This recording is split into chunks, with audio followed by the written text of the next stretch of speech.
Greetings, fellow investigators, and welcome back to our video podcast, Into the Darkness, where my friends and I play the Call of Cthulhu role-playing game. I'm your host, Tom Rayleigh. The scenario is Cold Warning. It was written by Scott D. Aniolowski and is updated to the 7th edition by Oscar Rios and Tim McGonigal, and it's available from Golden Goblin Press. I'm your game master, and this is episode 2. The recap will be given by Josh Harwood as his character, Ricky Rand. So without any further delay, let's continue our journey into the darkness. Josh? Thanks, Tom. All right. I better write a letter to my wife. Well, fiance, anyway. So, how do I start it? To Erica, the love of my life. I won't be back home for a few days. Work sent me on a letter delivery. But it's become complicated, as I now have to go in search of a recipient. It's tedious and annoying. As I keep telling you, I think they send me on these annoying tasks because they don't want me there, and they don't believe I can make it as a lawyer. I know they make fun of me behind my back. I can't help how I am. I worked hard to get where I am. I'm 35 and I worked hard. God damn it, I'm getting carried away again. Should I even include that in the letter? Ah, crap, why did I write that? And that? Shit. Anyway, when I went to the house, I met two men. What was it? Dr. Burke and Professor Stamp. They were tasked to check on Miss Sutton, who, the recipient of the letter that I need to give the letter to, obviously. And they were checking into the suicide of her husband, Joseph Sutton, which led me to meet their friends, Lopez and Sinclair. They seem like your average detectives. Honestly, the only one I like at the minute is Stamp. He seems nice enough. I'm going to be stuck with the four of them on this journey anyway, so I might as well get used to them and try to make friends. Back to the point. At the house, we met Miss Sutton's upstairs tenant, Gary. He's a musician, and he let us in. We found a few documents, and that P.I. Lopez noticed that Joseph Sutton's brother, Stuart, forged Joseph's suicide note, which honestly is quite suspicious. Luckily, my four companions know that the Suttons have a cabin not far from Bangor, which I'd assume is where Stuart and Marilyn, who, by the way, is pregnant, ran off to, which means that's where I have to go. After the house, we visited Burke's office at the local hospital, and I was kind of peer pressured into opening the letter, which, by the way, was a pointless letter about worried parents and actually should go back to the hog farm. Yes, I can just hear you screaming at me now. You can slap me when I get home, and I know I shouldn't let people push me around. As I'm writing this, I've just awoke. Burke let us stay at his giant house. It's very lovely, actually. But we're heading to the employer's house. I think he's called Dr. Harold. Harold? No, it's Harrod. That's it. It's very cold out, and a lot of snow. I hope I don't slip and bang my head in the ice. I hope it all goes smoothly. I can't wait to see you and the kids soon. I love you. From Richard. All right. So after that, obviously, you went to the house, you slipped and fell and banged your head on the ice. Yep. And you've all gone into Dr. Harrod's office, and you have found a place which seems to have been blasted with ice. The window is wide open. Dr. Harrod sits at his desk, his hands out like this, frozen, apparently solid, his eyes glazed over with frost, his lips black with frostbite, the fingertips of his hands black. What do you do? Well, I'm going to approach the body and check for vitals, or even to see if he's movable with those outstretched arms. All right. Yeah, where's the doctor? Get the doctor in here. Yep. Are you going to take off your gloves to check vitals? Obviously, you're going to have to. Yes. Yes. Um, Leading GM question. do a dodge check, we'll call it. Okay.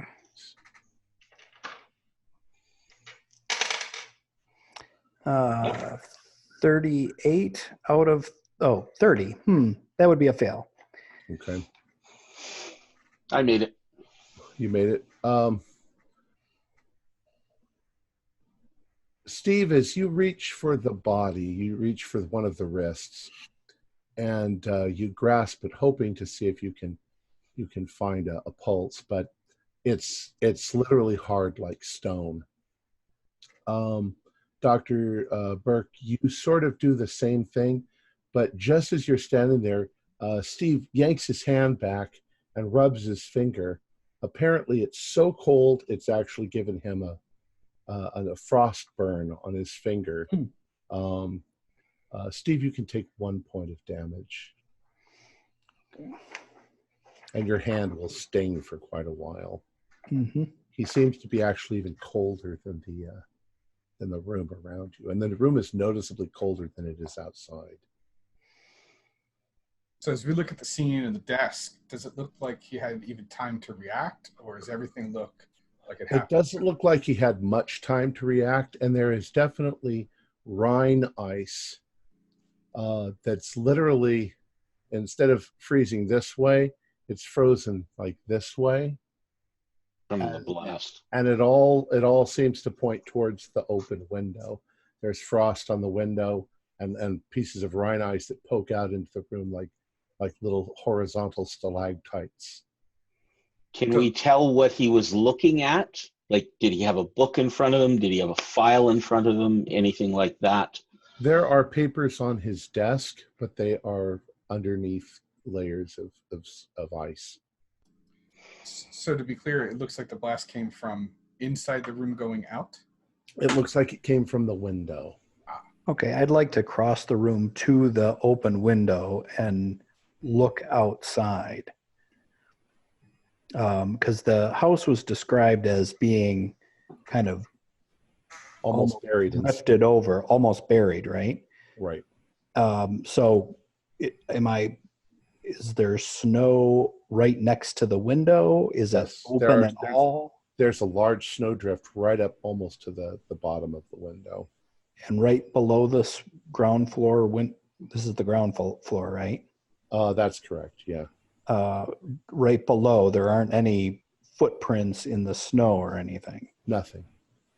Okay. The snow is smooth. Can I close the window? Do a strength check.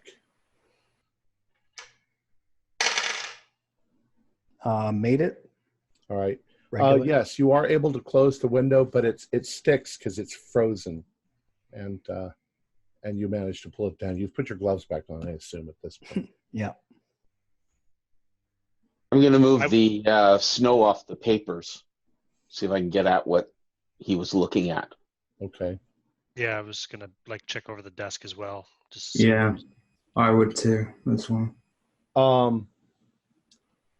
It looks like he was looking over his accounts for this last month, but you can't actually get to the paper itself. It's literally got a thin layer of ice over it, so you can see it sort of through the ice. All of the shelves behind the doctor that had the wax cylinders on them are also frozen solid. Everything is frozen. The Edison machine is frozen. Was there a cylinder on the machine? There was not. And did we notice if there were any other kind of unusual documents or books around, or? Well, it's hard to tell. I mean, it's a doctor's office, so there's going to be lots of stacks of things here and there, and filing cabinets. And Nothing that obviously doesn't belong. Correct. And his fingertips were blackened as if frostbit. Like frostbite, yeah. So is like his lips and the end of his nose and probably his ears. The blizzard's pretty terrible outside. Was there any street activity at all? This time of morning, yeah, there probably is. Okay. Starting- Maybe I should make sure the police are alerted. What do you think, Okay. Steve? I'll just run that by Steve and Leo before I do so. I think once we need to check. Let's finish checking, doing a search ourselves before we involve the police, because this looks. I mean, I don't want to get all hokum pokum here, but that doesn't look like a normal nor'wester for New England that would come in and do this. The police are like, You think? left window open overnight. Yeah, you don't get frostbite as you're holding up your arms against a blast that freezes you. Right, fair enough. But he's dead, right? I'll leave that to the doctor. I look at the doctor. I mean, he's not I recovering. would say he's dead, yes. This is fucked up, man. What have I got myself into? In this time, had they done any work or thought about like instant froze? Sometimes when people freeze very fast, you could actually warm them up and bring them back. Is that much later medically or? Yeah, like cryogenics. Yeah, that's going to come much later. No, they do it in deep sea diving. People who fall into the North Sea, and if they're flash frozen, they can often bring them up fast enough, and if they warm them up slowly, they can bring them back from what appears to be death. But I don't know at what year that started to be done. Well, you're welcome to try. No, I would. A hospital would have to do it. But if we're going to do that, we have to call them right away. They have to not let him defrost, essentially. Oh, can we get a fire going here? You know, there's a fireplace, I presume, right? Is there any way we can get a fire going? That wouldn't do it. It has to be done under conditions where you can then shock the person back to life. Well, I don't think they were doing defibrillation in the 20s. No? Okay. Why don't we see if we can talk to the housekeeper and see the last time she heard from him was. Well, I was just going to say about that time, you hear back outside the office at the front door, "Dear God, what's going on in here? Everything is frozen." You hear Miss Swain, wasn't it, or something? Swain. I will try to intercept her. I'll What- try to catch her before what- she walks into the room. What's going on? Dr. Stamp, where's the doctor? Why is everything frozen? We don't know yet. We're trying to figure that out. You better not come in there. Come on. Let's go outside. Why? What's wrong? Dr. Herod's dead. Oh dear God! How he's dead? And I'm prepared to catch her in case she faints. Well, she just gets a little shaky. All right. Probably if she In saw. that case, then I'll just put a firm, arm, around her, kind of support her. How did he die? Was he shot? Was he? Who would want to hurt the doctor? He's a sweet old guy. Well, I mean, we just got here ourselves, just got in, so we're trying to find out what we can right now. Oh, that's awful. Somebody Swain, call- He wasn't shot or anything like that. It looks like he froze to death.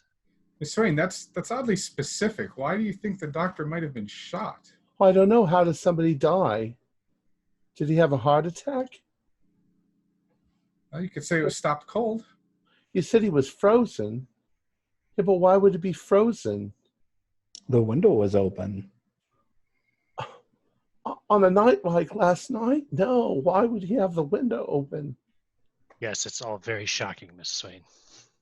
Professor Stamp, maybe you should take her into the next room and see if you can talk to her. Maybe keep her calm. Yeah. There is a phone in both rooms, by the way.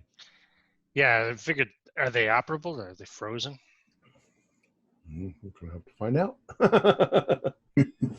I kind of don't think I want, like, we don't want to alert the police yet. So The one in Dr. Harrod's office has a coating of ice on it and rine. Right. But the other room isn't as badly frozen, right? right, it's cold. That's his in there. office.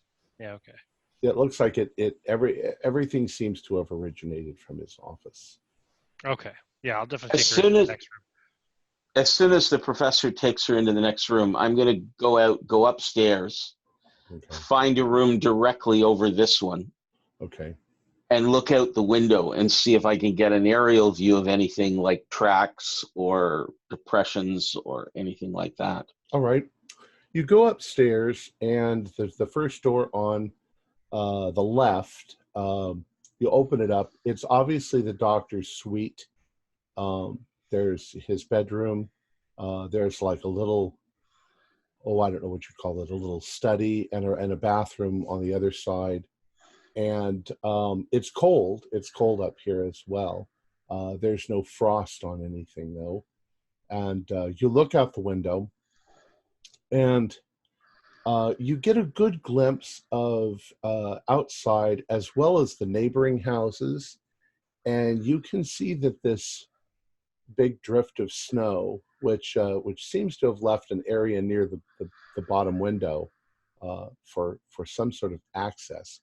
The rest of the house seems to have been blasted also from the outside. On this side, there are big drifts of snow, but on the neighboring house, there's what you would call a regular amount of snow.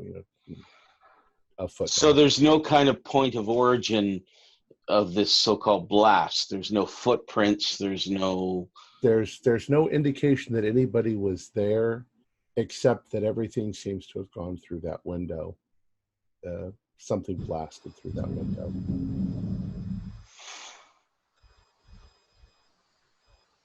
And the window was opened. It wasn't broken. The downstairs window. Yes. And it was a casement, so you raised it. You made a correct. You had motion of going straight up and down, not a. It didn't fly open on a hinge. Right. Well, right. Was the doctor facing the window or his desk? Yes. He's frozen facing the window. Yes. Okay, sorry, I missed that. So he got up and opened the window, and they got blasted. So maybe someone was calling them from outside, or he spotted something interesting he wanted to look at. But it's so cold out, why would he have opened the window? Unless there was something he was trying to talk to or communicate with.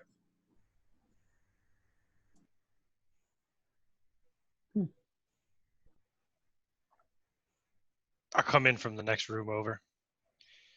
Okay. And say, well, if he was sitting at the desk when he was frozen, I mean, why would he get up, walk over to the window, open it, go back, sit down at his desk, and then whatever happened?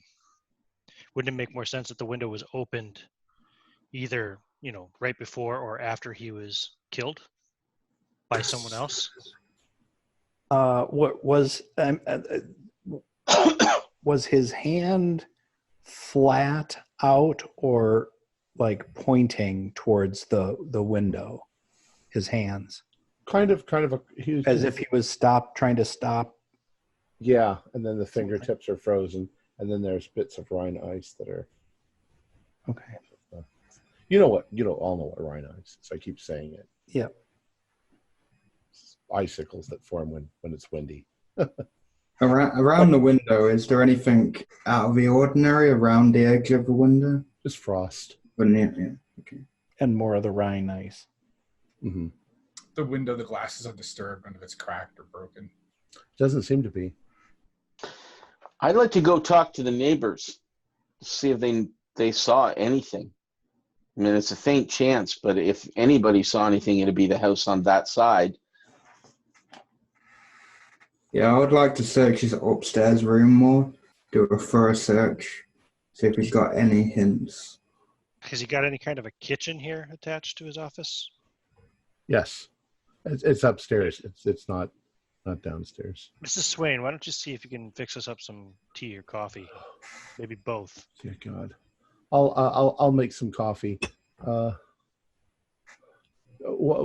We need to call the police. Yeah, don't Call worry. an ambulance. Yes, we do. Steve and I are practically law enforcement. We'll make sure it gets taken care of. Practically. More or less. So, Dr. Burke, you're going to go walk next door? Yes. Okay. As you walk next door, it's once again a very similar house to Dr. Herod's. There is a sign on the door that says Paul Cantel. Suddenly the word goes out of my head. Antiques and what do you call the guy who sells things for you? Oh, An appraiser? Auctioneer? A consignment no, sales? consignment. Consignment, yeah. And of course, that house is not nearly as there's a little bit of snow, but that's all.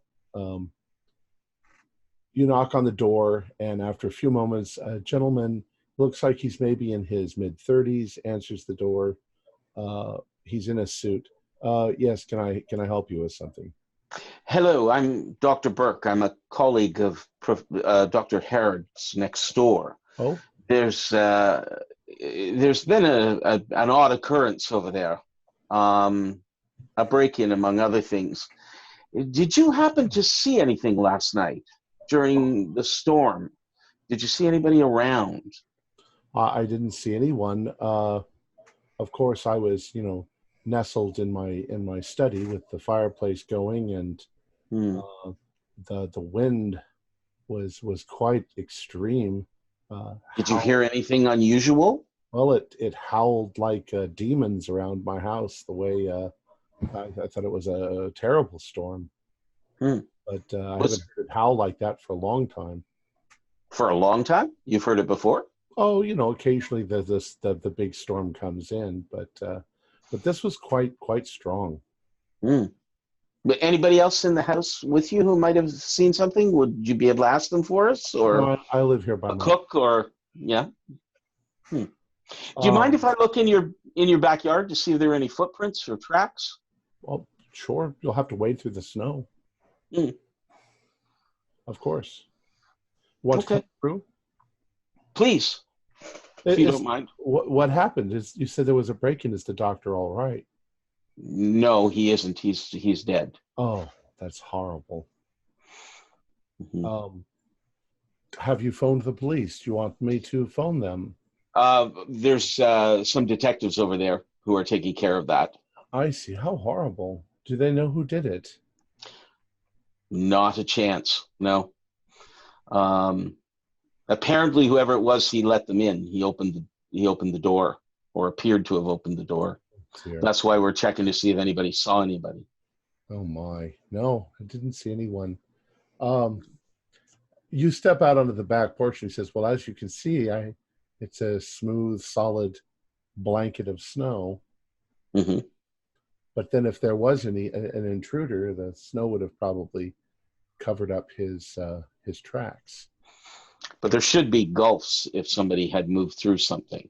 Yeah, you don't see anything like that. You don't see anything like that. Okay. Thank you very much. Of course. Here's my card. If you think of anything, do give us a call. Certainly. And he lets you go. Okay. All right, come what back is and the rest of the time? No, I want to keep looking through his office. I'm not sure what I'm looking for, but something that is not obviously directly. Something more snow or weird science or something that he might have been working on other than this guy. One thing that happens to you in the process is as you approach the Edison machine and the shelf with all of the little wax cylinders on it, you reach up to get the wax cylinder that you're pretty sure is the one that the doctor played for you, because it's got a little label on it. And all it takes is just the slightest pressure, and it crumbles. Hmm. It's wax, and it's frozen, so it crumbles just into little pieces. So you're pretty sure it would happen to anything that you touched on the shelf. Okay. Are there like filing cabinets? There are. I'm gonna look for the Sutton case file. All right. It's a little difficult to open them. They're frozen, but the files inside are fairly. I get out a hairdryer. Just kidding. 1927. You pull it out of time. Yeah. Toss it back. You What find about some boiling water? Mrs. Swain's making coffee. Well, I Don't assume want I to order can. the files, of course. No, but Just open the cabinet, perhaps. and maybe they're wood and not. I mean, I can. I mean, how hard is it to open? Take some extra everything takes some extra effort. Yeah. Once it's open, it's pretty much back to normal. You find Sutton's file, and it's if you sit and read it for 15 minutes, you realize there's nothing in here that's new. Just more notes from the doctor about the weird dreams that he's having that seem to be centered around the cold and the possibility that maybe his brother was sleeping with his wife. But you don't see anything in there that would indicate any opportunity such as that.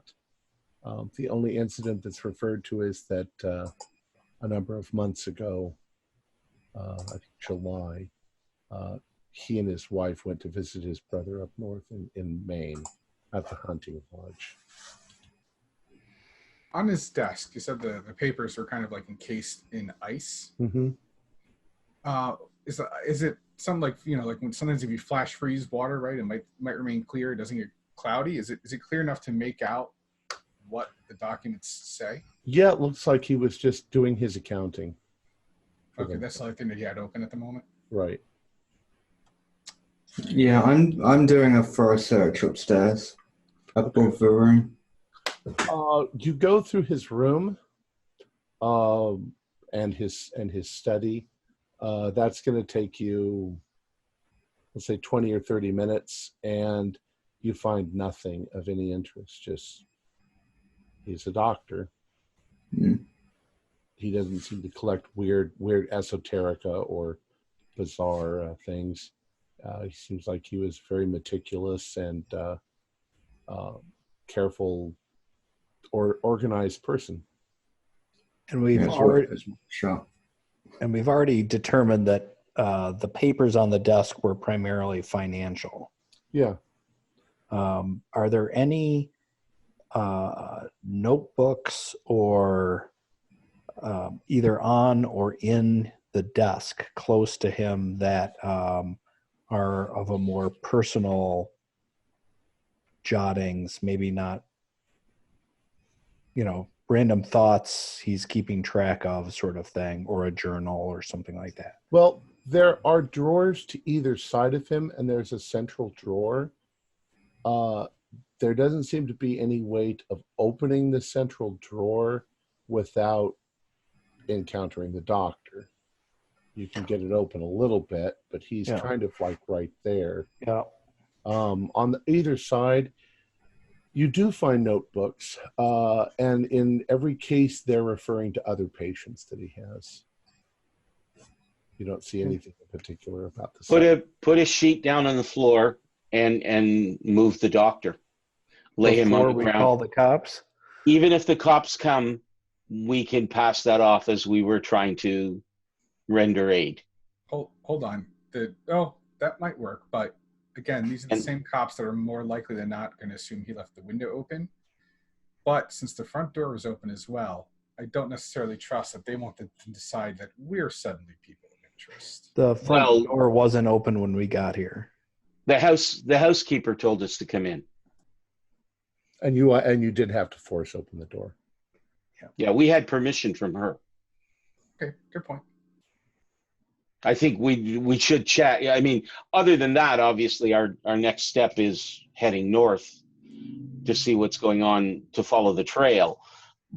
But I think we should see what's in the dresser drawer and see if there's anything in his pockets. Okay. Yeah, at this point, Pockets I've might come back down and regrouped with you guys. Okay. The what? I've regrouped with you. Yeah.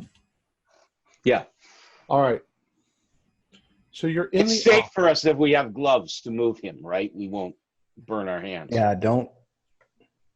So you're gonna get some sort of a sheet. Let's say there is a blanket in the central room on a couch, and you're gonna lay that on the floor. Hmm. All right. Describe for me how you're going to move him. I presume the chair he was sitting on is on casters. Okay. Yeah, I can say that. So I'm gonna try pulling him back from the desk. Okay. You managed to pull him away from the desk, but he is stiff as a stiff can be.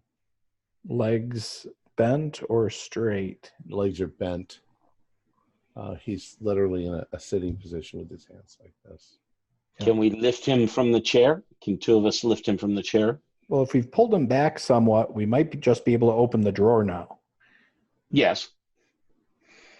All right. But the thing is, if you're worried about what someone's going to say, we should set it up to look like we were rendering aid, as opposed to we wanted to look in the drawer. It's fine. I don't know how big this guy is, and we can move him, but frozen, I'm guessing he's going to be He's a fairly awkward and heavy. It could be more embarrassing if we snap off a limb. Yeah. At least you're trying to help. Well, I mean, it's sort of like pulling him away, slide him to the side, and say, well, we really wanted to see what was in the drawer. That's going to lead the police to think we're robbers, as opposed to... You could always put him back. Yeah. All right, so what is it? I'd like to move him to the floor. Yeah, I'll assist you. All right, That's so Ricky and Jonathan, Ricky Rand and Dr. Jonathan Burke are going to get on either side of him and try and lift him out of the chair. Steve Carroll is going to try and get into the drawer once they've got him out of the way. All right, Ricky and Dr. Burke, do strength rolls.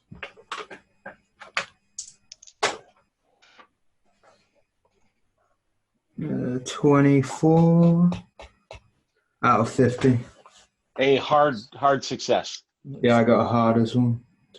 So you managed to loop an arm underneath his arms, which are out like this, near his armpits, and lift him upwards, and perhaps slip an arm underneath his thigh to keep him steady.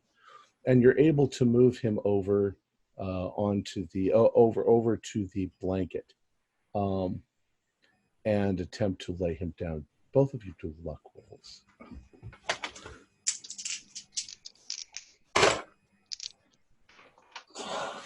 $87. Nope. The fail. You sort of rock him back to lay him down. And as you do, he cracks in half at the torso and rolls to the side. You guys can do sanity rolls. And those of you watching, you do sanity rolls. Yeah, I got 100. I knew I should have left the damn You room. got 100. Yeah. Holy shit, so did I. You both got I've seen this before. That means we lose backs, right? I got an 88. I think if you... Those of you who got 100, you get 4 points of damage automatically. If you fail of sanity, sorry, you take four points of sanity. Those of you who failed, normally you can roll a 1d4. And those of you who succeeded, you didn't do anything. So His top half rolled this way, his bottom half rolled that way. He's split in the middle, and I Doctor. turn into the hallway and start throwing up. Okay, you did a Constitution roll. That's cool. If you want to anyway. Oh, No, I I don't need throw. to make the roll. I throw All up. I throw up as well. Dr. Burke, in a sort of fascinating glance at him, you can see that he is frozen solid all the way through. His blood, his intestines, his organs are literally solid. Physically, that doesn't seem possible. It would, I mean, his outside could be frozen, but to freeze somebody all the way to the core, that would take weeks at that freezing temperature. And this was done within seconds, minutes. Well, it must have been fast because he didn't even stand up, right? If he was holding his hands out against whatever, it was happening very quickly. And I mean, you don't freeze a side of beef in seconds. No. There's two things that unless I'm hearing it wrong. He was sitting at his desk doing his finances. Right. Something happened outside the window, and he got up and he opened the window. Then he came back and sat down at the desk, and whoever came through the window did something for him to do that and froze him.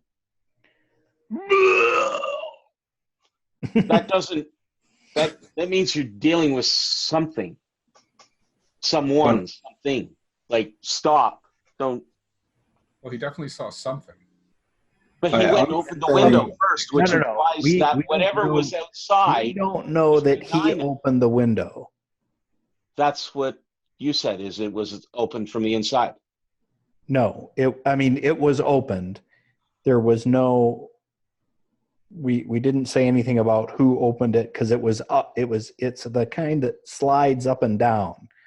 That's all I meant when I was talking about the mechanics of the window.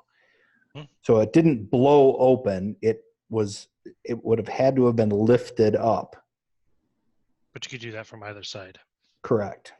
Again, though, window's closed. You're sitting there doing your accounts. The window goes up. You wouldn't get out of the chair. You wouldn't go around to it. Maybe he didn't have time, or maybe whoever did this to him, maybe they exited through the window afterwards. True. Okay. Yeah, maybe they came through the front door, so I don't know.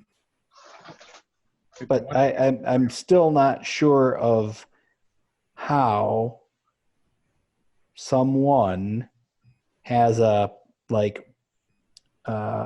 Weird Tales machine that can freeze somebody like that. Mm-hmm. I think the one thing we can agree on is it happened incredibly fast.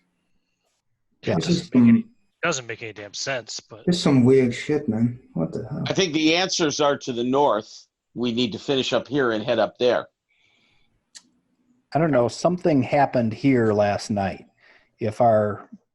Which is a little different kind of a perp compared to brother running off with his brother's woman up north, which is what we had from the musician.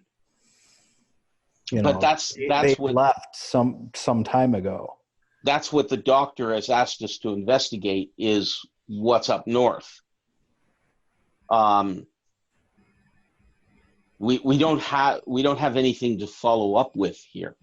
Well, I mean, mean, we gotta call the guy who hired me is dead. I'm not sure I'm getting paid in this job at all. I'll pay you. Yeah, but I've got to be honest. Like, if this guy's dead, my job is to make sure now, anyway, to make sure Marilyn is safe. So I got to find her some way, shape, or form. Doc, your job was to deliver a letter. And to make sure she's safe, basically. Yeah. We still got the weirdness with the bed and that cloth and all of that stuff as well. And that's all up there. I can't help but think that this weird event has to in some way be connected. Well, I mean, you're talking about weird machines and stuff and that science fiction drivel, but he'd mentioned in his dreams, in the recordings, The cold. he felt, the cold was a malevolent being. He saw demons in the snow. And the next door neighbor talked about hearing howling. Maybe we're dealing with something. Wait, so are you saying there could be some kind of monster or something? Well, not necessarily. In my father's research, he's visited tribes and seen things where people have been able to raise their body temperatures to almost fever, lower their body temperatures to below freezing. I mean, this is a really extreme version of that, but there could be some perfectly natural explanation still as well. What have I got? God damn, what have I got myself into, man? Welcome to our days. I usually just sit behind a desk or deliver letters, apparently. Not see frozen people. I mean, we've got a very limited amount of time before we call the police. Yeah, no, understood. But so, I mean, we need to wrap up really quickly and let them take over this investigation. We can stay in touch with them. So just ring him. We need to ring him. And Doctor, you saw in the backyard no like focal point of all this cold and snow, right? I mean, it just Nothing. sort of. I go to the other room and pick up the phone. All right. Yeah. No, it's time. Only the neighbor mentioned that it sounded like the wind was howling. He didn't subscribe it to a creature. He just said it sounded like it was howling. Steve. Well, and as I recall that, sorry. Yep.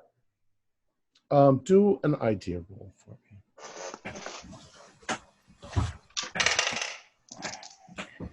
What's an idea roll? Out of 70. So that would be a regular success. It's the same as intelligence. Intelligence? Okay. That's for Steve. Oh, sorry. I'm sorry, you got a regular? Yeah.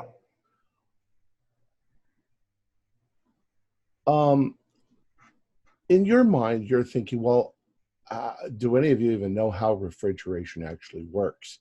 It's not common knowledge. It's kind of a specialized field. Refrigerators have only been around a little while. They were ice boxes before that. Conceivably, maybe they could make some sort of a machine that could freeze somebody. But such a machine would be probably pretty easily traceable, because you're talking about big equipment of some sort. And somebody would see it being brought in. Well, but somebody like at a library or a university engineering department might know how small or how powerful or whether there is technology that could freeze a man solid.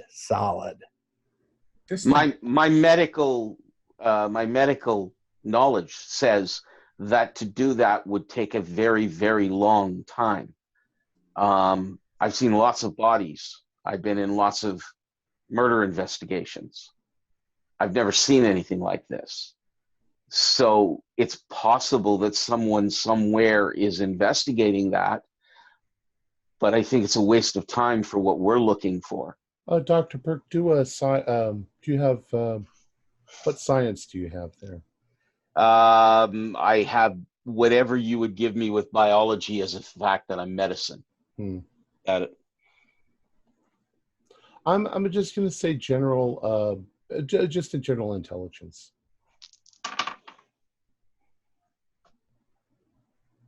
The one down. I just made it. Like the good success. All right. Liquid nitrogen has been around since the late 1800s. That couldn't do this. It's actually fairly easy to produce, but that is the coldest substance that you know of. And that would still take a period of time for it to freeze him all the way through the way he is. Yeah. Well, It would have to be injected into him in some way. And a large truck to That's what I mean, yeah. But now whether your characters would understand that or not. well, that's the question. I mean, we are all good Victorian men here. And so science and technology have been advancing a great deal in the last 20 years. I mean, there was no such thing as a refrigerator 20 years ago. There were just ice boxes. So I'm just wondering how small and how much capability there might be around for this sort of thing. Because, I mean, quite frankly, it didn't just freeze him at somewhat close range, right? It managed to put drifts around this house that aren't anywhere else in the neighborhood. So it does seem strangely focused. I don't want to get into a conversation with a couple of things. As a medical doctor, we keep bodies cold. We've done autopsies. I've been involved with the FBI doing that. If there was something being developed along those lines, I would at least have heard about it. I may not be interested in reading about it. I may not be interested in researching it, but I would have heard about it. I don't want to end up trying to explain to small town police that we think that somebody is running around with a supercharged weapon out of the Saturday morning cereals, freezing people at their desks, because we're all going to end up on my 8th floor with some really good medication. I think we should call the police, say we tried to render aid. Here's the situation. Do you need anything else? We have things to do. In the meantime, I called the police like 3 minutes ago. Yeah, great. One thing I just want to say is, so look in the desk before they get here.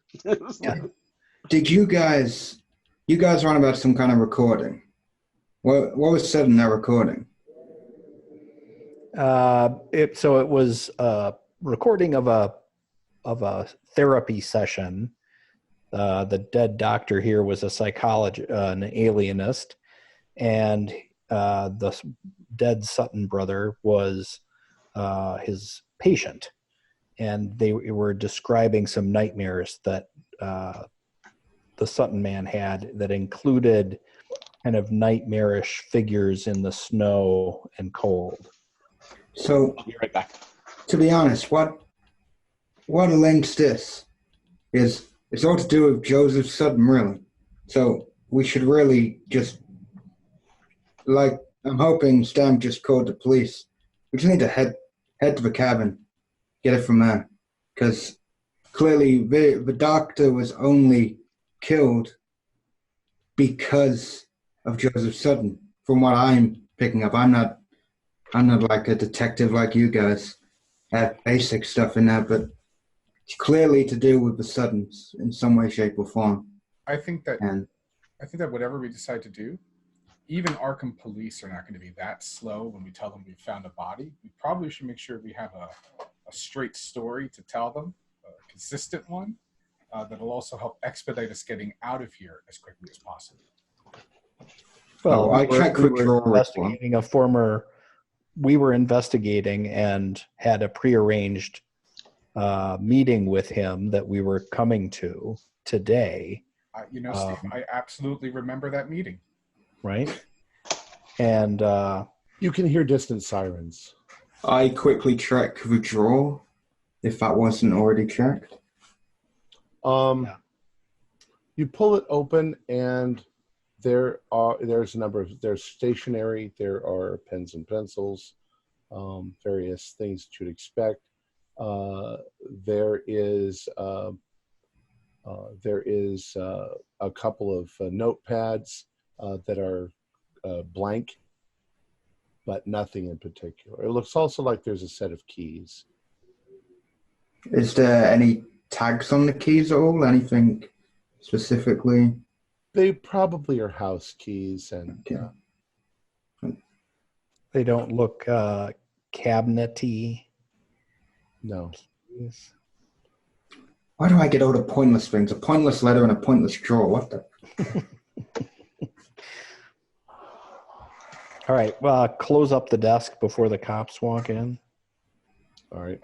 Before you do that, I think you should hold on to the keys. Cops are on their way. You're going to steal his keys? I don't think they're going to notice the dead man's keys are missing. Also, just wondering if we should ask the maid if there are any other rooms in the house that were maybe off limits or that she never really goes into. I know the cops are coming, but maybe. Well, yeah. Well, I checked the upstairs room and there was literally nothing of importance up there. If there's any other rooms, I don't know. Steve, is my professional paranoia just getting to me?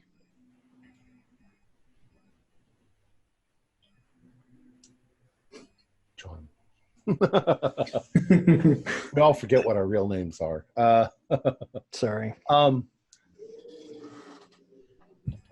A couple of points of clarity. She's the secretary. She's not a maid.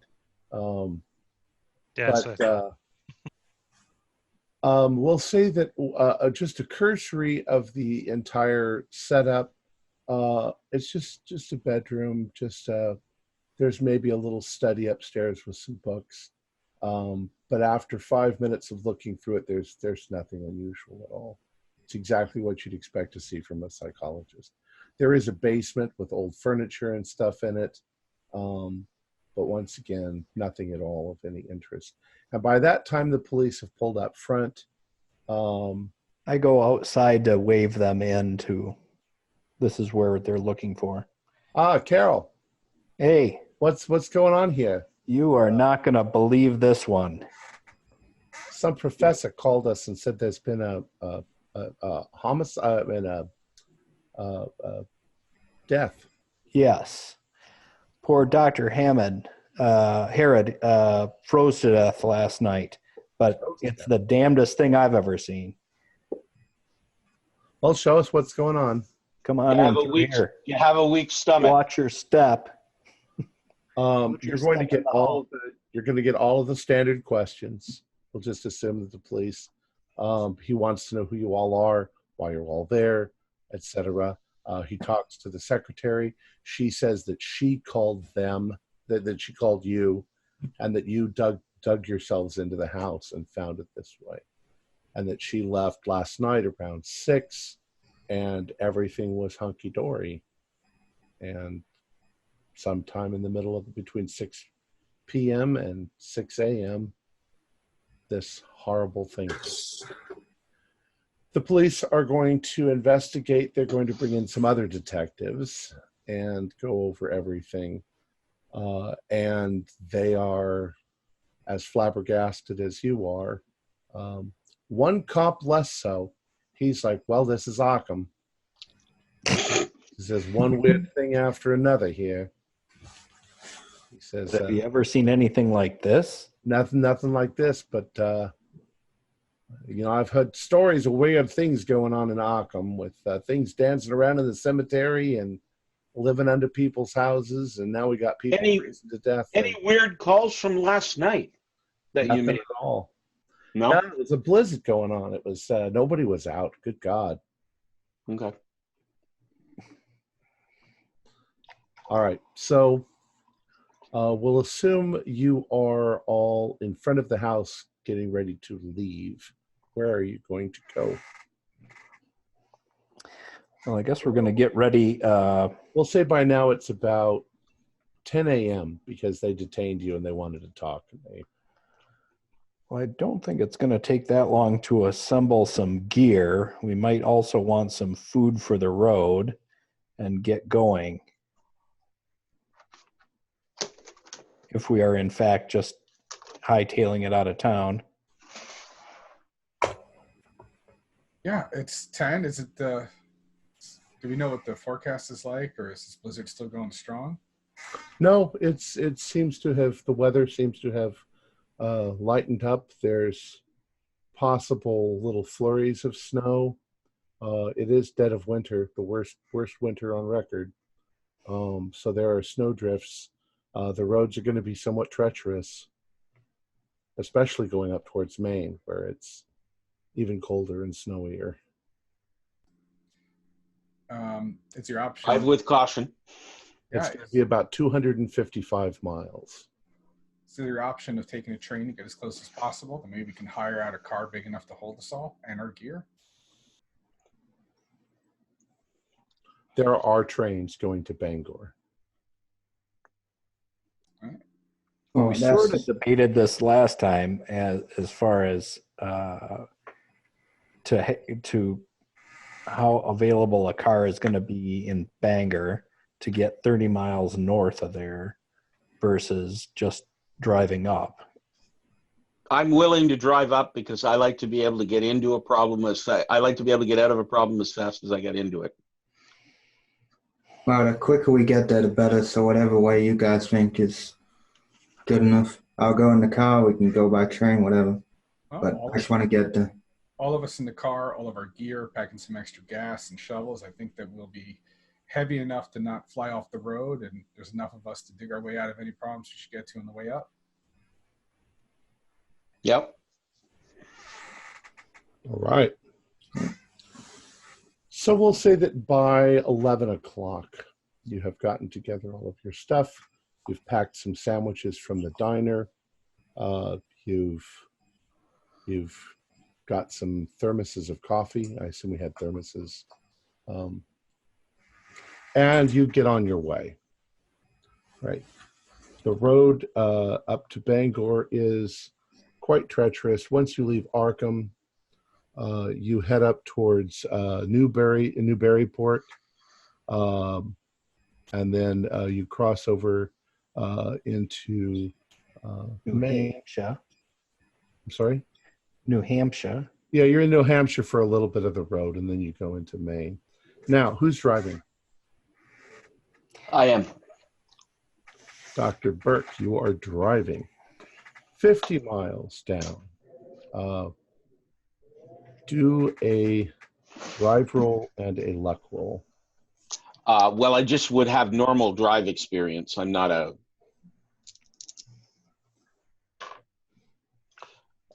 did make the drive roll, but made the luck roll.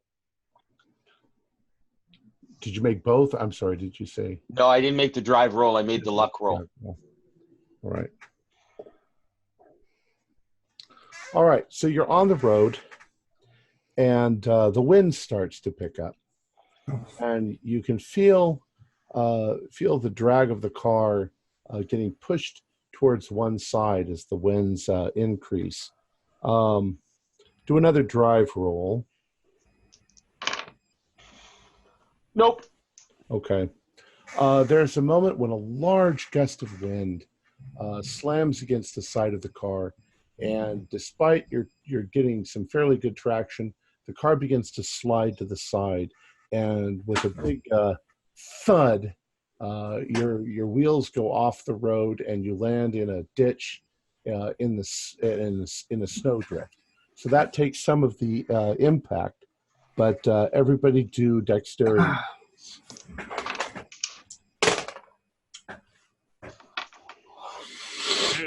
Oh my god, why am I so unlucky? I got a 99. If you failed 1d3 hit points of damage. 3. Ouch. Okay, you bang your head. What is it with me and banging my head? I think he banged his head into me, and I took 3 as well. Fuck. You're a lawyer. Fortunately, you hit an unused spot. So you're dazed and you're stuck. So. Ah, shit. Is everyone okay? I knew we should have taken the fucking train. You should have let me drive, Burke. You should have let me drive, man. I'm pretty banged up on that one. Boy. Everybody out. Let's push the car back onto the road. Yep. I'm gonna need a minute. There's whiskey in the glove compartment. Cool. And as you are standing there, you can hear the wind howling through the trees and making an almost whispering sound in the air. There's snow everywhere. You're also quite a ways from the nearest town. It's very cold. I would like you. Who's going to work on the car? Trying to get it out. Oh, I will eventually. When I've had a minute, I'll He's help. probably going to take all of us. Gotta. All right. We'll say everybody do luck rolls. Ooh. A 2. I got 2. Nope. Nice. Failed. 6. All right. You guys got some good rolls. I failed. I got a 78. Yeah, I got a 4. All right. Still, it takes you about an entire hour to dig out the back end of the car, to get your leverage, to push the car out, to assess any damage that may have occurred on the front. And you can see that your bumper is a little damaged, but there's no chassis damage. You managed to get the car back onto the road and get it started, even though it's very chilly. And I assume you all pile back into the car and start on the road again. Burke, do you want me to drive? If you think you're a better driver, you're welcome to. Yeah, I'm a pretty good driver. Ricky, no offense. I'm sure you're a terrific driver, but I literally trust Steve with my life when it comes to driving. I really let him do the driving. It's up to Steve. I'm a good driver. I'd happily do it, but You're a better than 50% driver. On a scale of yes, I have Let's 60. talk about 60. Yeah, Technically, you Okay, can't then ask you Kevin drive. that. out of It's character. the world. Out of, That's okay. You can just say, "Are you a really good driver?" I tossed my keys to Steve. No, and I hand them over to Ricky. yes. Because you all want to blame the lawyer of something. Because I want to care. blame the lawyer. I don't care who drives as long as it's not me or Dr. Burke. All right. I got this. Don't worry. And perhaps now, as you're driving, you're all holding on to the car. At the point, you start back on the road at 1:00 p.m. All right, 50 miles. So you're now 100 miles into your 255-mile trip. Ricky, do a drive roll and a luck roll. Okay, 51 on the drive, which is a pass, and a 36 on the look, which is a pass. Okay. There are a couple moments in there when the car slides around and you're afraid that there's going to be something blocking the road, but in fact, there's nothing. I told you I feel. Another 50 miles and another hour. So we're now at 3 o'clock, because that was 2 o'clock. So we're now at 3 o'clock. So you're 150 miles into it. Once again, drive roll luck. Come on, Dust. 60 on the drive. And 50 on the look, which is dead on both. All right. So same thing. A few minor mishaps, but nothing that knocks you off the road. So it is now 4 o'clock, and you're 200 miles into the road. It's starting to get pretty dark.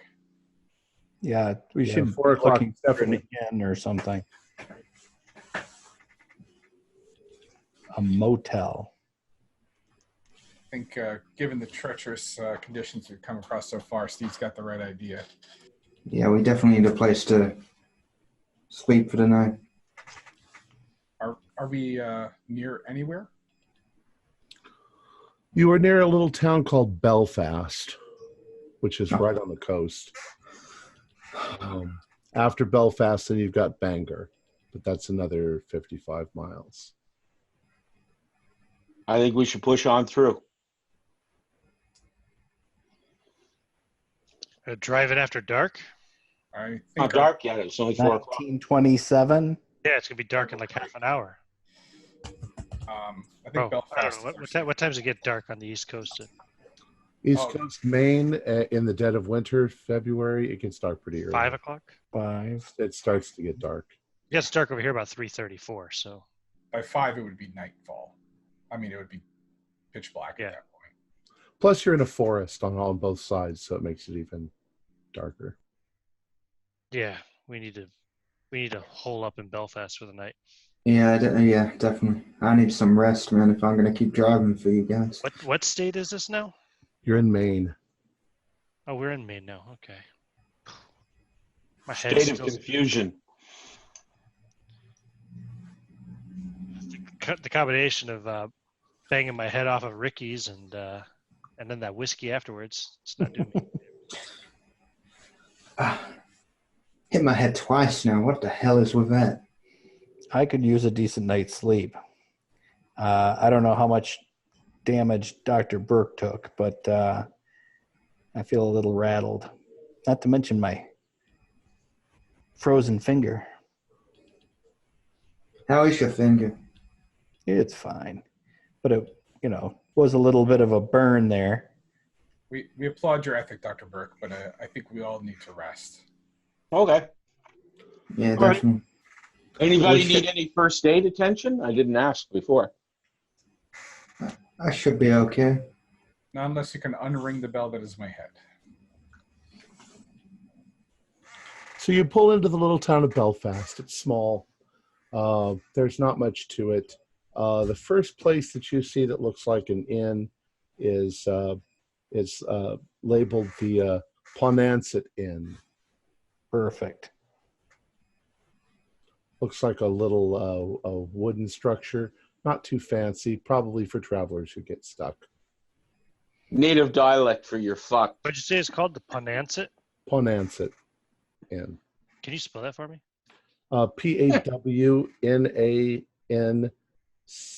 P-A-W-N-A-N-C-E-T-T-E. I think so. Yeah. Ponanset. Got it. All right. And Doc, if you're handing out medical treatment, I certainly wouldn't mind if you got some pills and something for this. Yeah, if you got a pillow, you got some pills. Can I give us some first aid, aspirin and stuff? Can I do that? Oh, yeah. I'm sure you would have that sort of stuff. You could just do a first aid roll. All right. I wouldn't even make you roll for that if you've got Both hard successes. All right, so you pull up in the front. Looks like Do they get any points back? Do they? They get first 1 aid's point. good for one. 1 Yeah. point. As you pull up, you can see that there are lights in the windows. There is smoke coming out of the chimney. It seems even on the outside when you're looking at it, you can see that it looks nice and warm. Yeah. Woohoo! And there's very little reception area with a sort of a lounge pub on the right-hand side, and there's a man behind the counter. He looks like he's got a Native American cap So he's got straight black hair, no facial hair. And he looks up and says, gentlemen, do you need a room? More than one, hopefully. Need rooms, yeah. He says, come on in, get out of the cold. Welcome to the Bonanza Inn. My name is George Quill. Well, Mr. Quill, the warmth is welcome. It's good to get out of. Where are you folks coming from? Arkham. We're on our way up to Bangor, but figured that I'm sure we're not the first people who had to stop by at your place on the way up there. Yeah, it's a long trip. You should have started sooner. Our morning was a little complicated.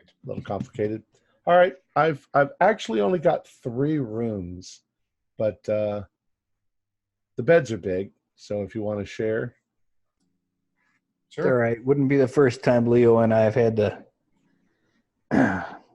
share a bed. Stake out. Our roadster is bigger than or smaller than most people's single beds. So Steve and I are. This will be spacious by comparison. All right. But that was a fun case. But that's so Leo and Steve are going to be in room 1. Who wants to be in room 2? I'll take room 2. All right. Looks like me and Stump. Professor. Actually, Stamper. I'm gonna room with Burke, I think. God damn it. Professional courtesy, Mr. Rand. It's Me and my whiskey are in room 2. and the dirty lawyer is in 3. I got my own room. So surprised you didn't just take rooms 1, 2, and 3 and make the dirty lawyer stay. So while they're sorting out the keys and payment and stuff, I asked Mr. Quill if, kind of sort of around the way first, if he's seen the couple that we're looking for. I see a lot of couples, a lot of people.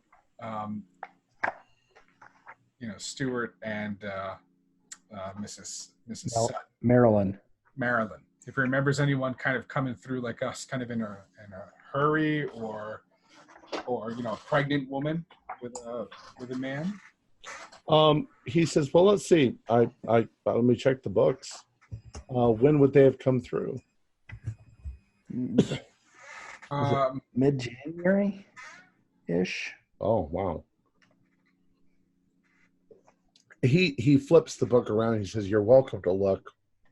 Oh, that's so awesome of you. They're family friends. We're actually on the way up to visit them at their cabin in Bangor, and we just want to see how far behind we are. So we looked through the book. Yeah, Leo, why don't you do a spot hidden?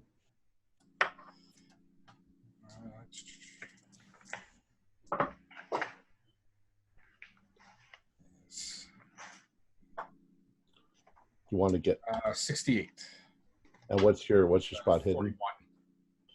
So you failed. Yeah. Yeah, you don't see any name. There's all different handwritings. Everybody's signed in with a different name, different scribbles. You can't seem to find anything.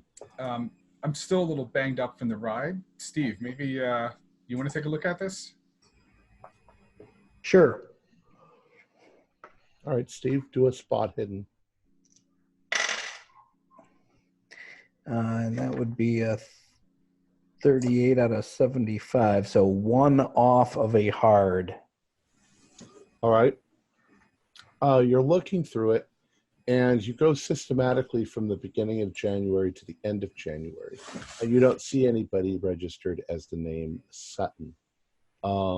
Any funny S's? Sorry.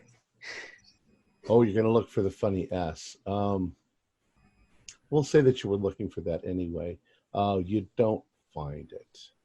Okay, then I'll, because the funeral was at the end of December. like the 27th. So it seems, and he doesn't. George doesn't remember any pregnant woman. okay. I'm still gonna check the last couple days of December and the first few of February. Okay, you don't find anything. Okay. You're welcome to join. We've got food, we've got soup. We don't serve alcohol.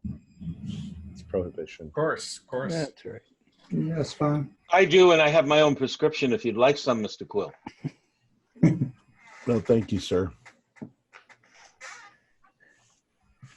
The inn is decorated rather warmy. There's a lot of American Indian sort of memorabilia. There's a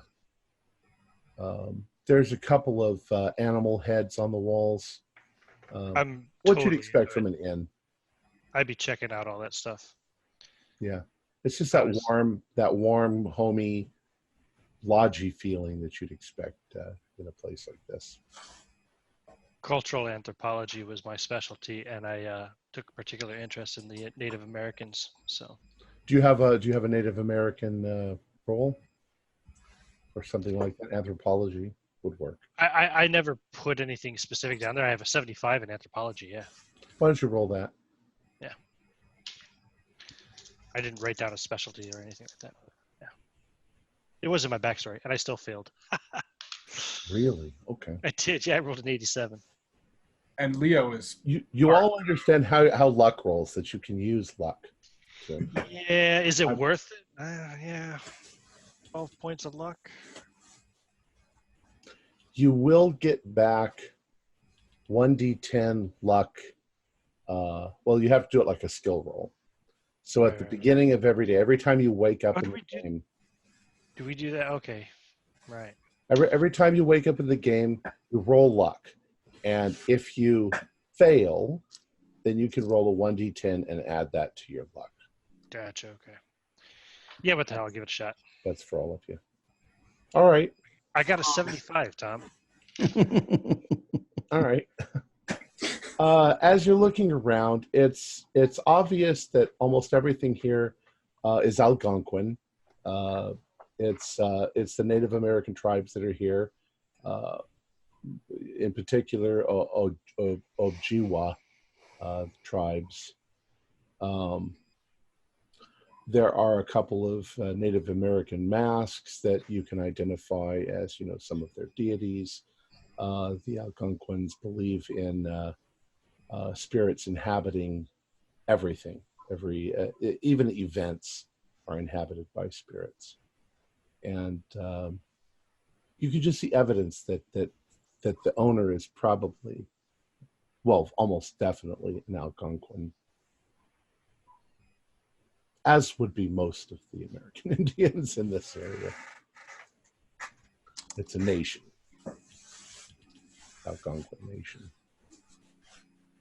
So, we've seen enough weirdness, I think, in the last 24 hours or so that the other morning this question would have sounded odd, but I wonder if the innkeeper, depending how much of his heritage he's familiar with, knows of any stories about anything literally living in the cold. Worth asking questions. We can just kind of pose it as, hey, we're just interested in your culture. And if anything, Professor Stamp, maybe you can get a paper out of it. Yeah, okay. I mean, I can ask him. I don't mind striking up a conversation. I don't have any plans other than getting a hot meal in me. All right. Let's assume before you do that everybody else have you settled in your rooms. Yeah, I've had something to eat and then gone to my room. Yeah. All right. Oh, you're gonna have something to eat and then go to your room, or yeah, around? I'm gonna eat then go to my room. All right. I'm gonna go with Professor Stamp. All right. I'll assume then the rest of you are downstairs. Having a bite to eat. All right. Hot coffee. Mm-hmm. So everybody seems very friendly here. George introduces his wife, Margaret. and there is a younger assistant, also looks like he's American Indian descent, named Leon Peabody. They're just doing their job, but you wanted to talk to George. Yeah. I'll start off with just pleasantries. Like I really like your decor. It's Algonquin Nation, yeah. Oh yeah, yeah. My ancestors go back to when the moon fell out of the sky, and Long before my own ancestors arrived here, I'm sure. well, you know, the Algonquins were a nation before white men ever came to this part of the world. Oh, I know. I was just trying to. Be culturally sensitive. Yeah. Trying to make a light joke at my own expense. You're amazingly culturally sensitive for 1920. I'm gonna let him in on our story. I'm gonna say, you know, we mentioned earlier about us having a hard day and why we didn't start out early. And I'm gonna tell him the weird story of the man frozen. Frozen solid. Interesting approach. Yes. Yeah, okay. Yeah, as if something came out of the storm and attacked him. I would think he was crazy too, George, if I hadn't seen it with my own two eyes. Well, we believe that everything has a Manitou, a spirit that lives inside of it, and even the winter, the cold. Did this man do something to offend the winter? I think he was trying to be nice. He was he was worried about one of his patients. He was a doctor like myself. We've been hired to check on the well-being of one of his patients. Are Manitous good or are they evil? Well, there are both. The Asha Manitou are the good spirits. The Otchi Manitous are the bad spirits. Mm. And the one over them all is the Gitchi Manitou, the great spirit, what you would call God. Mm-hmm. Some of them are mischievous, some of them are very evil. And of course, our medicine men, they try to harness the power of the Manitou of plants for healing, the Manitou of we always when we consume food, when we kill something for food, we always thank the Manitou for providing us with sustenance and food. Mm-hmm. I'm ashamed to say I don't know much about your language, but that word Manitou, it reminds me of another word I heard before that I didn't understand. Well, I still don't understand. Is there a Salatu? Salatu. That's a word for like what you would call maybe resurrection. Salatu, yeah. Yes. Where did you hear this word? I was at some strange event, social gathering, if you want to call it that. Some weird spiritualist event, and one of the mediums supposedly was channeling a spirit of some sort, and it said the words "Pana Wichi Salatu." He suddenly looks at you rather dumbfounded, and he says, "My death foretells my life." That's what it means. And you say you heard this from a spiritual medium. Was she an American Indian, a Native American? She wasn't. No. How could she know? No, I don't believe she was. She might have had some some heritage, but she certainly didn't look native to me. There are medicine men of great power, and we believe that they are able to travel from life to life, what you would call reincarnation. Mm-hmm. How does that reincarnation work? Oh, Leo, I didn't see you had arrived. A Sorry about powerful shaman, especially one. It's something that is forbidden, but a powerful shaman can transfer his life essence when he is dying into another place, and he can wait there until the right time, and then he can be reborn. He will be more powerful every single time he is reborn.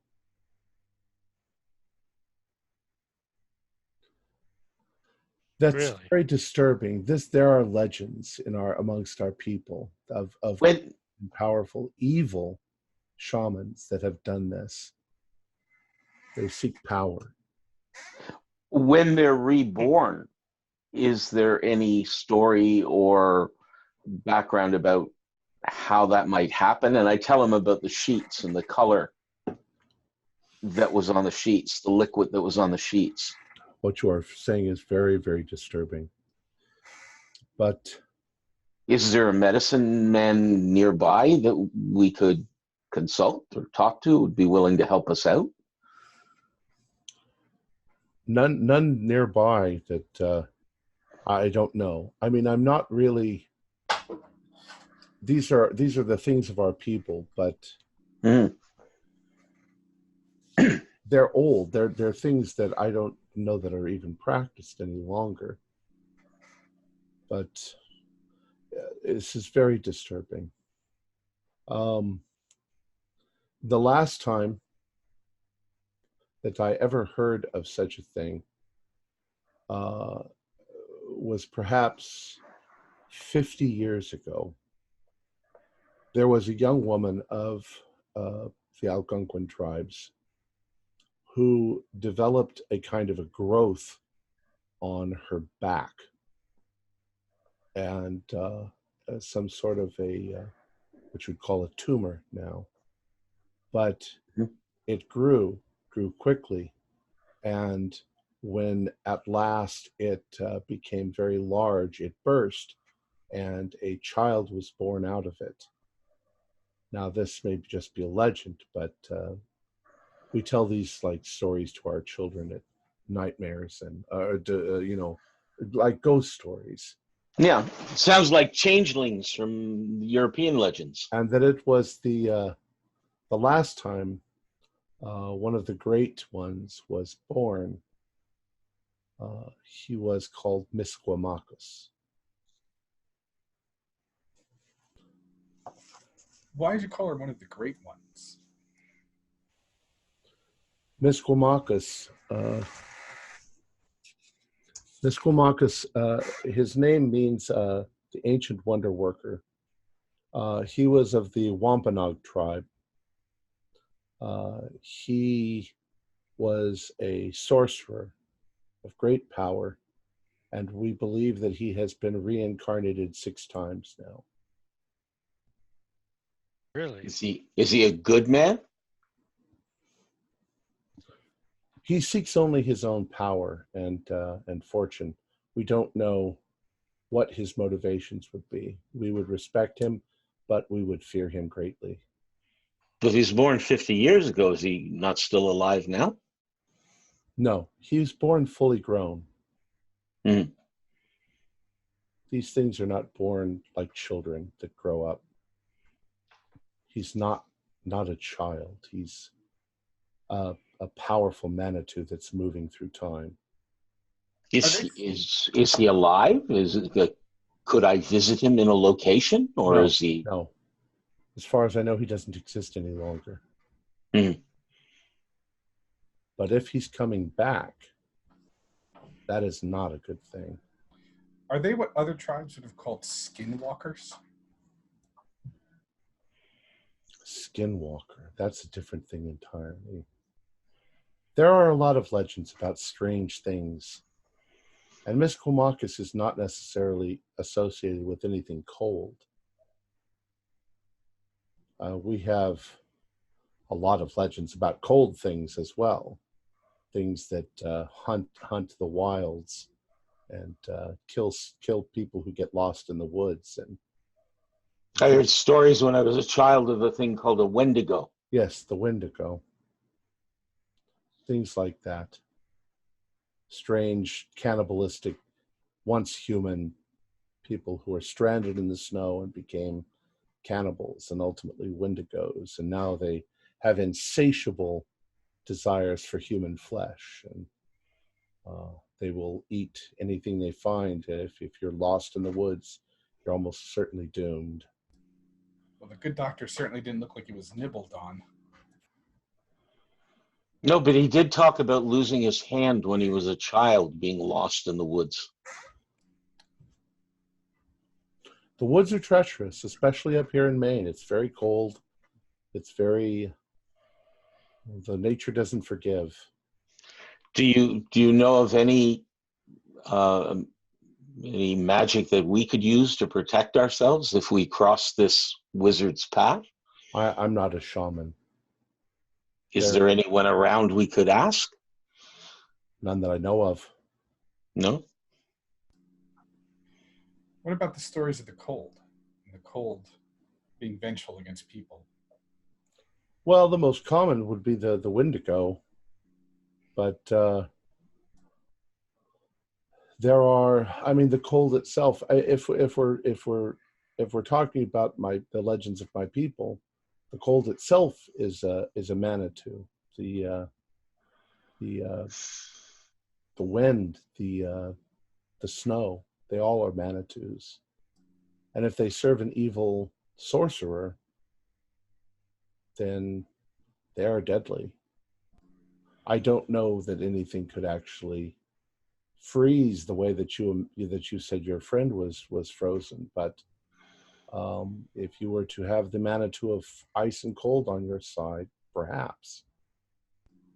Did the Manitou ever use the wind to talk to the people? Sure.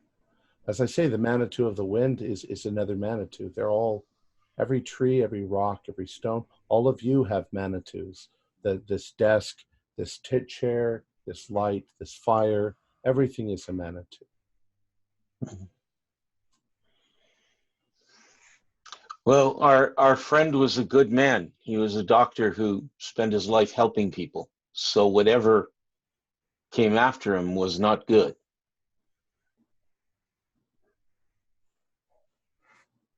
Let's hope that nothing that we've talked about is true. Of course Indeed. not. It is Is fascinating. there a way we could show our respect to the good Manitou of the woods, of the forest? Just show respect. I don't know. Is The there same way something that you show respect to anything else. It's not, you can speak to a Manitou, you can talk to a Manitou, you can ask it for favors. Most likely it won't pay any attention to you whatsoever.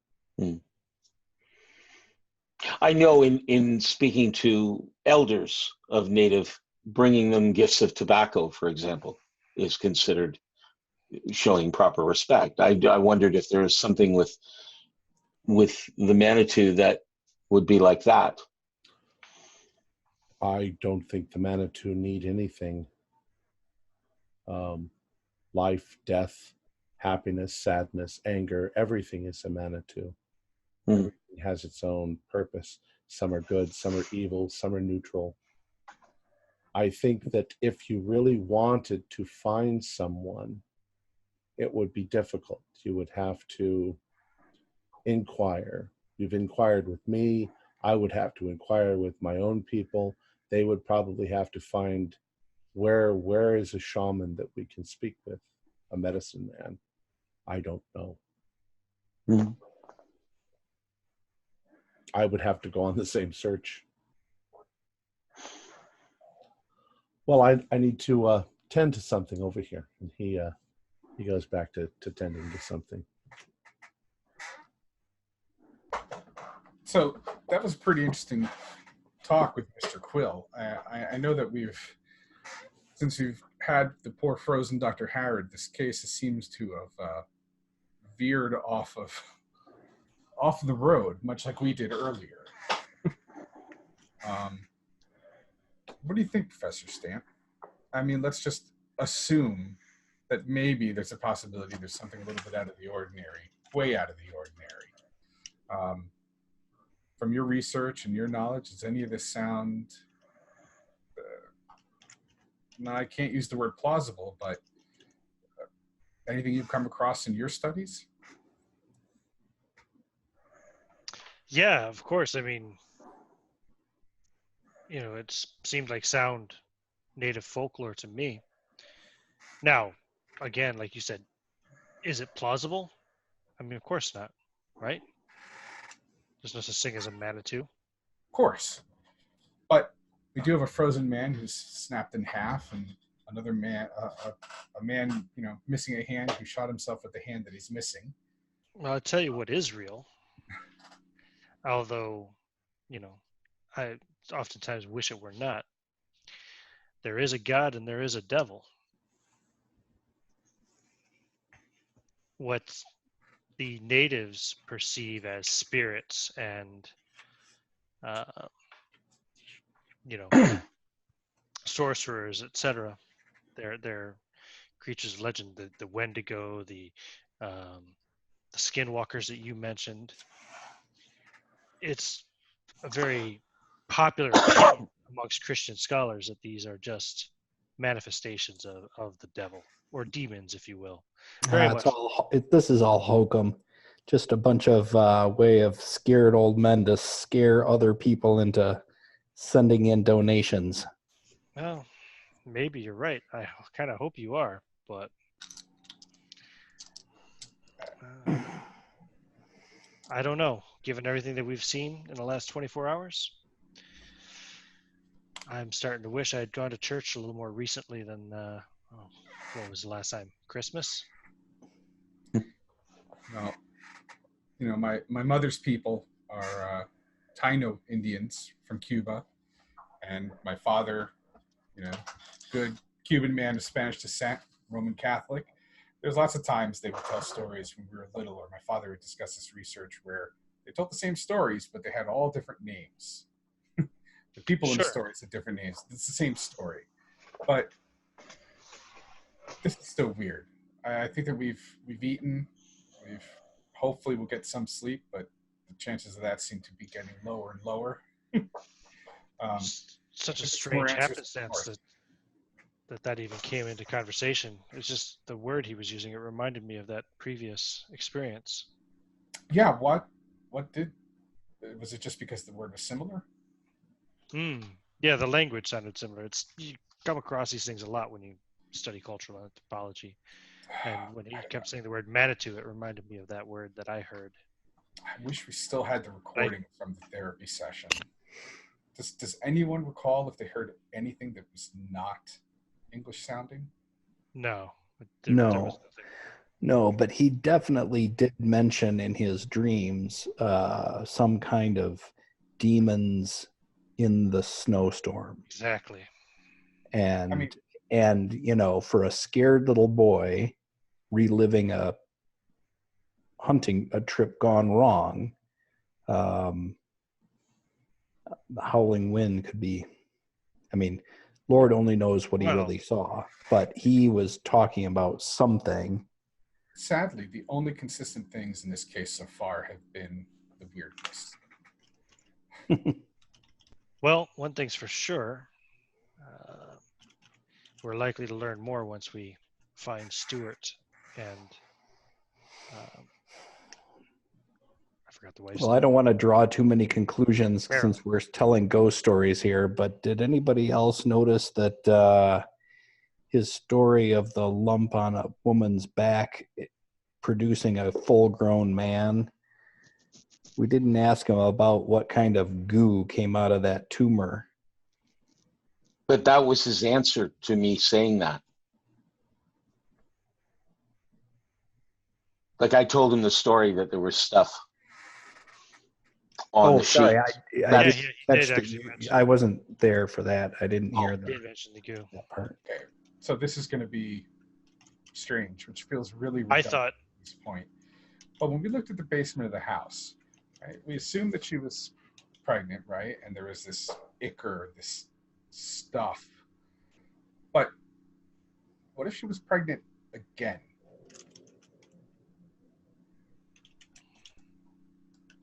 I mean, this is already bizarre. So the neighbor assumed it was Stuart, but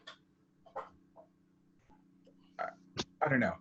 I mean, what are you trying to say, Lee? crazy. I know. Yes, exactly what you're about to say, Professor Stamp. That one, maybe it wasn't Stuart, and two, if there are those blankets there and something is trying to come back, maybe it's not the first time she was quote unquote pregnant. It's just random speculation. Maybe I'm just tired. Maybe I'm. Here we were hoping to get a good night's sleep tonight. Maybe my bell. Maybe my bell's still rung from that car, but maybe. But Tom, can I ask you an out of game question or Mm-hmm. kind of an out of character question? Now, Professor Stamp has quite deliberately kept this to himself so far, but Right. I like that saying didn't come from a medium, right? When I heard the Pana Wichi Salatu, it actually originated from kind of an ectoplasmic apparition. Yeah, that's what it seemed. Right. You know, like at the time I thought it was some kind of weird thing, but now that I'm just thinking back. And as I recall, it seemed to look somewhat like a fetus. Yes, it did. Mm. And now this is me mixing my kind of own knowledge with something that I'm not sure if the character would have seen or not. Ectoplasm, you know, in the supposed tales often leaves, you know, ectoplasm is left behind in cases of apparition, sometimes things of that sort, right? Like, and it's often like a green goo. I mean, like at least Ghostbusters, right? Slimer. So, was there anything like that at that seance scene left behind after? Not that you could whole see. thing? No, there was Okay. no residue. No, I was just trying to think if, because Stamp would be trying to remember now, if that could have possibly had anything to do with this crap we found on the sheets, you know. But no, that's fine. It doesn't correlate. That's grand. It's actually one of the things that Probably happier if it doesn't correlate, honestly. that sort of made the whole medium thing stick in your head, and that's that you're well aware that there are fakes. You expected. Oh yeah, of course. If there had been goo, that's what you would have expected, but there didn't seem to be anything, and it didn't seem to come from anywhere either. It's almost rose up through the wood of the table, but there was no holes or trapdoors. Yeah, I've seen. It was quite bizarre. Seen some stage magicians do some pretty crazy shit too. That seemed like, you know, pulling rabbits out of hats and things of that sort. So I don't know. Who knows? All right. I'm still not sold on it being real, but it's a really, really disturbing coincidence, if nothing else, at the moment. So you guys are all sitting there. You've finished your eating. You're relaxing near the fire. Dr. Jonathan Burke has gotten up off from the table. He looks a little preoccupied. He walks over towards the fire. He leans on the mantle. Everybody do a spot hidden, except for Dr. Hey, I passed. I'm me because I'm not there. Oh, that's right. You're upstairs. It's a regular pass. All right. Same. If you passed, you seem to notice that Dr. Burke is quietly mumbling something to himself as he walks over. Maybe he's thinking out loud or going over things. You can't hear anything that he's saying. Can I try? Jonathan? Jonathan, are you all right? Damn it. He doesn't reply. guess not. Okay. Can I try to approach and see if I can hear what he's saying? Sure. Do you want me to roll a listen or? Sure. No, and I'm not going to spend that much luck. You can hear only that he's slightly whispering, but you can't hear any of the words. No. I want to grab his shoulder and kind of give him a shake. Hey, Jonathan, what's going on? Oh, what's the matter? What's up? You were just saying something? Oh, no, I was just saying my prayers. Are you starting to get a little unsettled? Well, we saw a man frozen and breaking in half. We had the nice innkeeper tell us all the stories of evil Manitous coming. Yeah, Huh. I'd be surprised if you weren't a little disturbed, Leo. My father's a professor at Miskatonic in occult studies. So growing up, I've heard all these stories. I mean, of course, he always accounted for everything as being, cultural tales, ways to explain the natural world. My upbringing, my growing up was interesting, but so hearing these stories doesn't freak me out at all. I'm sure there's still some sort of rational explanation, but the strange is out there. There are more things in heaven and earth than are dreamt of in your philosophy. And I am observing the doctor very closely, having just gotten a reaction when he wasn't giving any. Is there anything really obvious, or do I notice anything? Did he seem to come out of how lost in his mind was he when he was mumbling? Do a psychology roll if you've got it. I do. And I just got a 70. I will use the 6 luck points to pass that roll. Okay.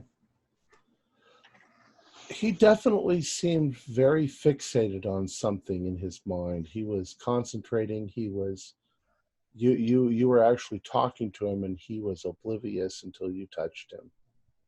I was also holding something that's around my neck.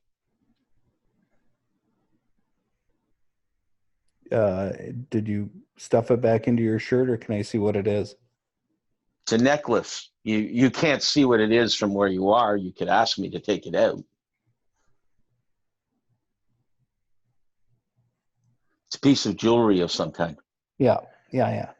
I don't know that I'm going to go that far.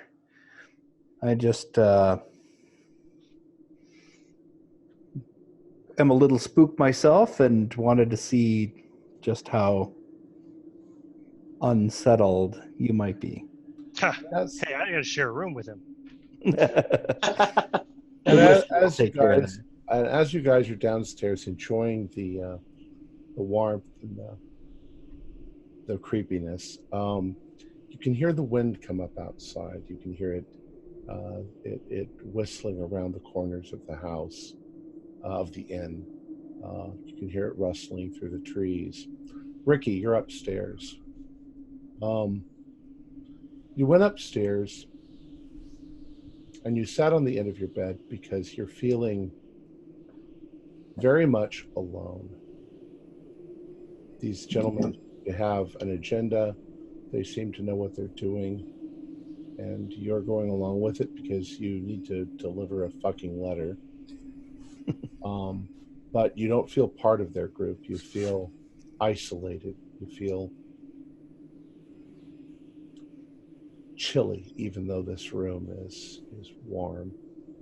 And you can see outside that there's snow falling. You can hear the whistling of the wind around the outside of the house and up in the eaves of the roof. Do a power roll.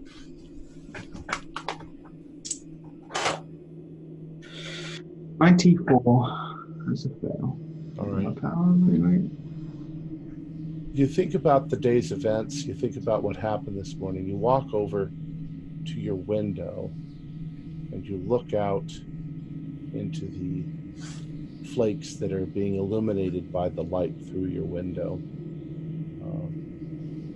which is kerosene light. Thank you. Do another power roll.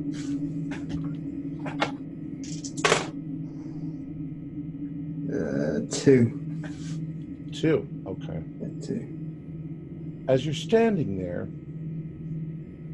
you find that your hands are drifting upwards towards the this kind of window opens this way. They're drifting up towards the handles of the door, and for just a minute you sort of almost decide to open the window, but the last minute you give up that idea and you go back over and you sit on the bed. Perhaps you lean back and you slowly drift to sleep. The rest of you, after drinking some, I don't know, hot cocoa or coffee or whatever, you decide to go up to bed, and you head up to bed. And before I go up to bed, I just stick my head in the kitchen and say, Mr. Quire, there's weird stuff going on. Be safe with your wife and child. Of course. Keep an eye out. Yes, thank you. Okay. I'm sorry that I creeped you all out earlier. You didn't creep me out. There's something weird going on. So the rest of you head up to your rooms, and there are a few moments of comfort and perhaps a little jocularity. You get comfortable, probably take your pants and your shirts off, and you climb into bed. And the bed's nice and warm, but you hear that whistling, howling sort of the wind outside. And it's difficult to go to sleep. You can all do power rolls.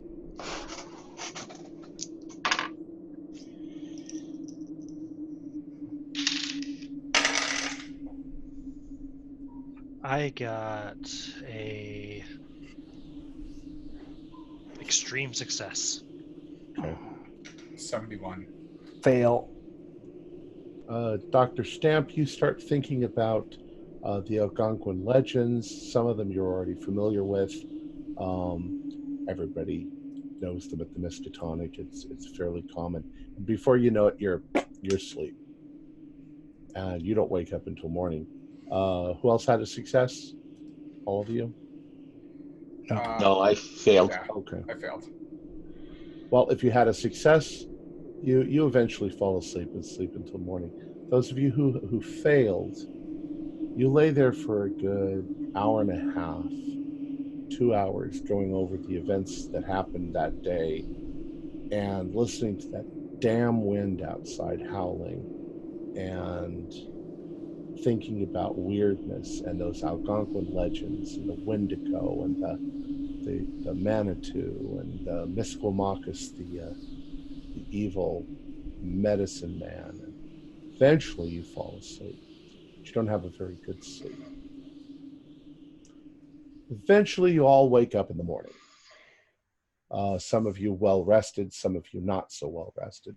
Ricky, you pretty much had a good night's sleep after that, but you were pretty damn.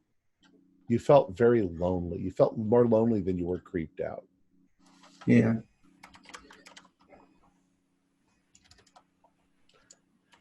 and there's a guy standing behind you. No, it's just a picture. I was going to say, oh, what was that? So the next morning, there's another foot of snow on the ground. It's early. We'll say 7:30 a.m. It's still dusk, pretty early morning light.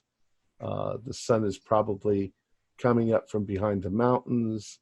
All of the shadows are leaning to one side sharply. There's trees all around you, but the sky above you is turning gray-blue.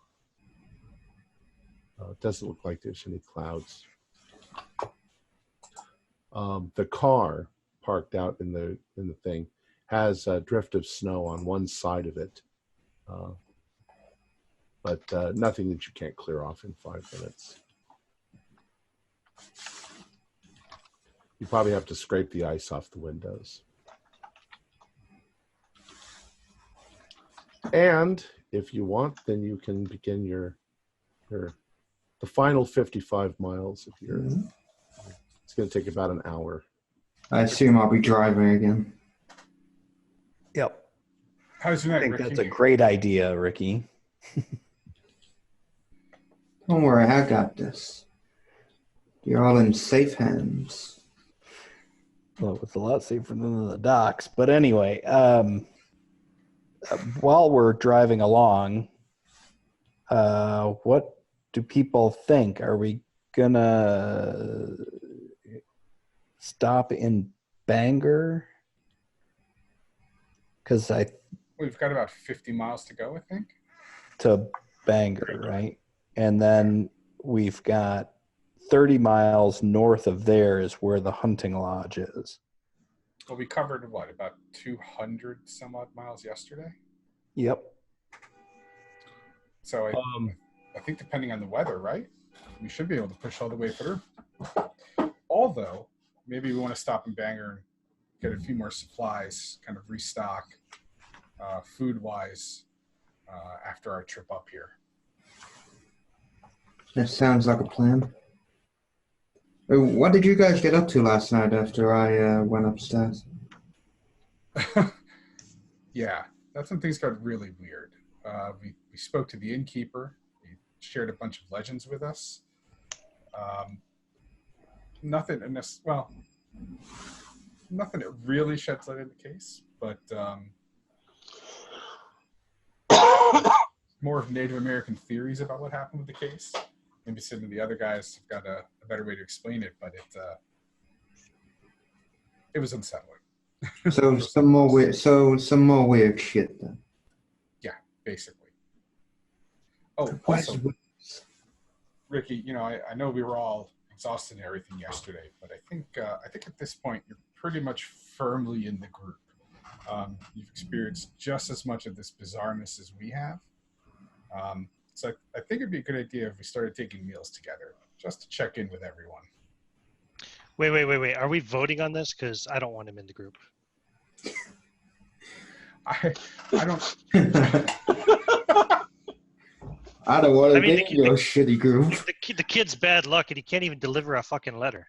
No, I'm just kidding. And he's a lawyer on top of that. Hey, I'm just joshing with you. You're all right.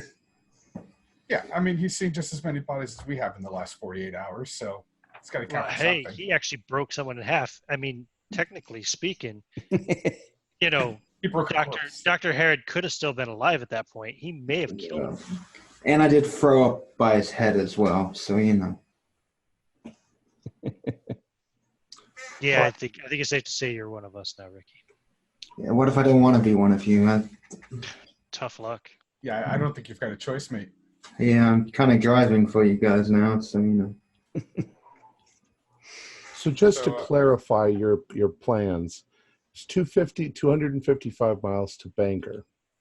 It's then 30 miles to Hudson, and then it's like another 10 miles out into the woods to the camping lodge, to the hunting lodge. Oh, I thought we were just 50 miles from Bangor at this point. You are 50 miles. Yeah, but then it's another 40 miles to the cabin. Well, Right. So I think we were gonna stop in Stop Bangor off at Bangor. resupply, check the weather, and then head up from there. Ricky, do one last drive check. Well, it's not your last one before Bangor. Drive check and luck check. It might be. 50, Almost another 50, 100. 58 on the drive. Now, am I feeling lucky? 51 on the luck, which is a fail. All right. But I passed the drive. But that's not. That's the important one. That was not a good face from Tom. Yeah, I know. As you are not too far from, you're probably about 10 miles outside of Bangor. You come around a corner, and there is a large tree that has fallen on the road, completely blocks the road. There is no way that you would be able to move it. As a result, you have to find an alternative route, which will mean backtracking about 3 miles and then taking a side road in an attempt to work your way around. And that is going to delay you another 2 hours. Fuck, what the hell is this tree doing here? What the fuck is it? Blizzard, man. Who'd have thunk a tree in the middle of the forest? Yeah. It happened. Well, blocking the road. I mean, it could have been an old sick tree, and the weight of the snow could have just weighed it down too much, and it just fell over. It happens. We drive around, right? So by the time you get to Bangor, it is 10:30 in the morning. You left at 7:30. Should have only taken an hour, but all right. You pull into Bangor. Bangor is a large town. Bangor is a fishing village. It's a village. It's not a village. It's a city. There's 39,000 people living here in 1920. Pretty much anything that you would need if you want to get supplies, if you want to resupply. There is the road you need to go. It's going to be 30 miles to Hudson. And I'm going to ask you to do another roll on that way, unless you want to get stuff in Bangor. Yeah, I think we're going to restock, aren't we? Get a few bits. Wait, quick Is one. there if we ask around, is there a bar or a gathering place where native people hang out? Banger? There's a Fishing small population of natives. It's prohibition. You could probably, though, in Bangor find a speakeasy. Probably wouldn't be open that early. Yeah, they wouldn't be open. I'm thinking more like something that would be more positive gathering. I think probably if we checked for an eating establishment near the docks, that might be our best bet.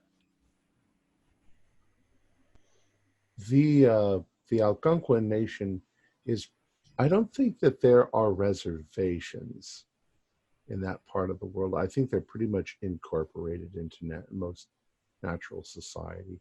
That's why George told you it would be kind of difficult, because he'd have to ask people and they'd have to ask people, and it's not like they could go to the tribal elders, because they don't even know if there are any tribal elders around.